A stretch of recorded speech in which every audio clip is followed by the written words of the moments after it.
그러므로 우리는 두려워할지니 그의 안식에 들어갈 하나님의 약속이 남아있을지라도 너희 중에는 혹 이르지 못할 자가 있을까 함이라. 그들과 같이 우리도 복음 전함을 받은 자이나 들은 바 그 말씀이 그들에게 유익하지 못한 것은 듣는 자가 믿음과 결부시키지 아니함이라. 이미 믿는 우리들은 저 안식에 들어가는도다. 그가 말씀하신 바와 같으니 내가 노하여 맹세한 바와 같이 그들이 내 안식에 들어오지 못하리라 하셨다 하였으나 세상을 창조할 때부터 그 일이 이루어졌느니라. 아멘. 성경은 하나님의 자녀들의 삶을 광야에서 유랑하는 순례자의 모습으로 그려주고 있습니다. 이것은 최종 목적지에 도착하여 정착한 정착민이 아니라 잠시 머물러 살아가는 사람들이라는 의미를 가지고 있습니다. 바울은 빌립보서에서 성도들을 향해 천국의 시민권자라는 말을 사용하기도 했죠. 예를 들어 우리가 미국 시민권을 갖지 않은 채 미국에 살면 거주는 미국에서 하는 것이지만 우리의 신분은 대한민국 국민입니다. 천국의 시민권을 가졌다라는 것이 이와 같은 의미죠. 이 땅에서 살고 있지만 이 땅의 시민이 아니라 천국의 시민이다라는 의미입니다. 그러니 이 세상에서의 삶은 잠시 머무는 곳이지 궁극적인 정착지는 아닌 것이다 라는 것입니다. 그래서 성도들은 이 세상 안에서 나그네요, 잠시 머무는 체류자라고 부를 수 있습니다.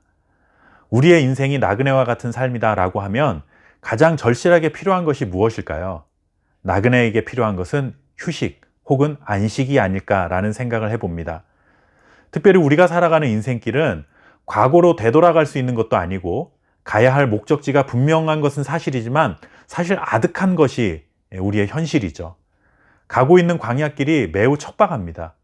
하루에도 수십 번씩 주저앉고 싶은 유혹과 회의 속에서 살아가야 하는 것이 나그네로 살아가는 우리의 현실입니다. 히브리서 저자는 나그네와 같은 우리의 삶에 신앙적인 교훈을 주기 위해 구약의 출애굽 사건 그리고 40년 광야의 방랑 이야기를 교훈의 소재로 삼고 있습니다. 구약의 출애굽의 사건을 하나의 예로 사용하면서 그것을 예수님을 통해 이루어진 위대한 구원 사건에 빗대어 설명하고 있는 것이죠. 출애굽해서 홍해를 건너고 광야에서 40년간 나그네와 같이 유랑하면서 그들이 간절히 소망했던 것은 다름 아닌 약속의 땅인 가나안 땅에 들어가 안식하는 것이었습니다. 마찬가지로 신약의 하나님의 자녀들도 장차 올 영원한 하나님 나라를 소망하면서 광야와 같은 인생을 살아가고 있음을 말하고 있는 것이죠. 그런데 하나님의 약속을 받은 구약의 백성들 중에 안식에 들어가지 못한 자가 있으니 오늘날 너희도 광야에서 고생만 하다가 고대했던 안식에 들어가지 못하는 일이 없도록 경고를 하고 있는 것입니다. 오늘 히브리서 말씀이 이런 교훈을 전해줍니다. 구약의 백성들이나 우리들 모두가 하나님의 약속을 받은 사람들이다. 그런데 약속된 안식에 들어가지 못한 자들이 과거에 있었으니 너희들은 그런 실패를 반복하지 말아라. 그렇게 실패한 이유는 무엇인가 하면 약속을 받고도 믿음으로 반응하지 못했기 때문이다 라고 말하고 있습니다. 믿음으로 반응하지 못했다는 것은 하나님의 약속을 신뢰하지 않고 그들이 만난 상황과 현실의 문제 때문에 하나님을 불신하게 되었다라는 것입니다. 좀 더 정확히 말하자면 하나님의 존재 자체를 불신했다는 것이 아니라 하나님께서 그들에게 주시겠다고 하신 안식에 대한 약속을 믿지 못하고 애굽으로 돌아가자라고 소리쳤던 것을 말하는 것이죠.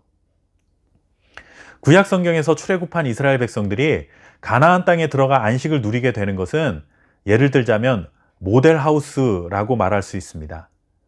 출애굽해서 가나안 땅에 들어가는 이 사건이 구약 백성들에게는 물론 실제로 이루어진 일이지만 그것이 갖는 더 중요한 의미는 그와 같은 완전한 구원과 영원한 안식을 앞으로 하나님께서 이루어 가실 것이다 라는 기대를 갖게 만드는 일이다라는 것이죠.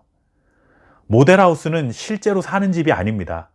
아파트를 짓는 회사가 앞으로 우리가 이런 집을 만들려고 하는데 한번 와서 구경해 보시고 실제로 이런 아파트가 지어질 것을 믿고 아파트를 사겠다고 신청을 하십시오 라고 보여주는 것입니다. 출애굽 사건이 이와 같은 역할을 하는 것이죠.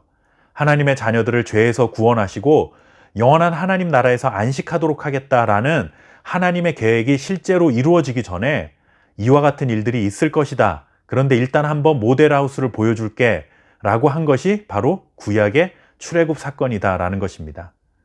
그런데 그 과거의 출애굽 사건에서도 믿음으로 반응하지 못해서 안식에 들어가지 못한 자들이 있다. 그러니 너희도 영원한 안식의 약속을 받았지만 믿음으로 반응하지 못하면 안식에 들어가지 못할 수 있다라고 경고하고 있는 것입니다. 그런데 이런 말씀을 드리면 그동안 우리가 교회에서 배웠던 교리와 충돌이 생깁니다. 하나님께서 한번 구원해 주시면 결코 구원에서 탈락하는 일이 없다고 했는데 그러면 지금 히브리서의 말씀이 틀린 것 아니냐라는 것이죠. 그러나 여러분, 히브리서 본문은 교리적인 논쟁을 하고 있는 것이 아니라 실제로 초대교회 현장에서 박해와 핍박을 이기지 못하고 다시 유대교로 돌아가고 있는 기독교인들이 실제로 있는 생생한 목회 현장을 보여주고 있는 것입니다. 그런 눈앞에 펼쳐진 상황 속에서 이런 경고를 하는 이유가 무엇일까요? 그것은 너희가 구원을 받지 못할 수도 있다라는 것을 말하면서 그들에게 협박하거나 아니면 겁을 주는 것이 아닙니다. 그런 과거 실패를 반면 교사로 삼고 너희는 더욱 믿음으로 잘 살아야 한다라고 격려하는 의미가 담겨 있습니다. 예를 들면 시험 성적이 좋지 않은 자녀에게 부모가 너 다음에도 성적 이렇게 받아오면 집에서 쫓겨날 줄 알아? 라고 말했다고 생각해 보십시오. 그건 부모가 자녀에게 겁을 줘서 진짜 집에서 쫓아내겠다라는 말이 아닙니다. 앞으로는 공부를 열심히 해서 다음 시험에는 성적을 잘 받아오라는 격려의 메시지가 담겨 있습니다. 오늘 히브리서 말씀을 읽은 우리도 마찬가지입니다. 구원이 취소될 수 있냐 없냐라는 교리적인 논쟁을 하려는 것이 아니라 너희는 약속을 받아놓고도 안식에 들어가지 못하는 일이 없도록 믿음으로 하루하루 잘 살아야 한다라는 권면의 말씀을 하고 있는 것입니다. 영원한 안식에 대한 하나님의 약속은 영원히 유효합니다. 그런데 세상은 자꾸 우리의 마음을 흔들어 놓죠. 마치 그 약속이 거짓인 것처럼 우리의 마음을 유혹하고 하나님보다 그리고 하나님의 약속보다 세상이 흘러가는 대로 생각하고 살아가는 것이 더 나을 것 같이 우리의 마음을 속입니다.